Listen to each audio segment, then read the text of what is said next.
அன்புக்குரியவர்களே, இயேசுவின் பற்றற்ற வாழ்வு என்னும் தொடரில் இன்று இயேசு பாராட்டின் மீது கூட பற்றின்றி வாழ்ந்தார் என்று வியப்பான செய்தி.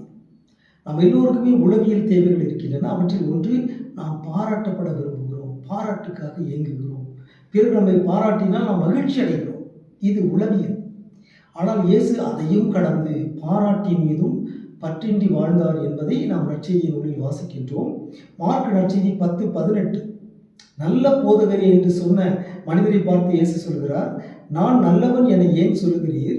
கடவுள் ஒருவரை தவிர நல்லவர் வேறு எவரும் இல்லை என்று தனக்கு கிடைத்த பாராட்டை கூட இயேசு கடவுளுக்கு கொடுத்தார். கடவுள் மட்டும்தான் நல்லவர், அவரை தவிர நல்லவர் வேறு எவரும் இல்லை என்று இயேசு கூறினார். வேறொரு இடத்தில் இயேசு தன்னுடைய சீடர்களுக்கு சொல்கிறார், உங்களை யாராவது பாராட்டும் பொழுது நாங்கள் பயனற்ற பணியாளர்கள், எங்கள் கடமையை தான் செய்தோம் என்று சொல்லுங்கள் என்று இயேசு தன்னுடைய சீடர்களுக்கு கற்றுக் கொடுத்தார். ஆகவே பாராட்டு கிடைத்தால் நாம் மகிழ்ந்து கடவுளுக்கு நன்றி செலுத்த வேண்டும், அந்த பாராட்டை கடவுளுக்கு ஒப்புக் கொடுக்க வேண்டும். பாராட்டு கிடைக்காவிட்டால் நாங்கள் எங்கள் கடமையைத்தான் செய்தோம் என்று மனநிறைவு கொள்ள வேண்டும். பாராட்டின் மீதும் பற்றின்றி வாழ்வோமாக. ஆமென்.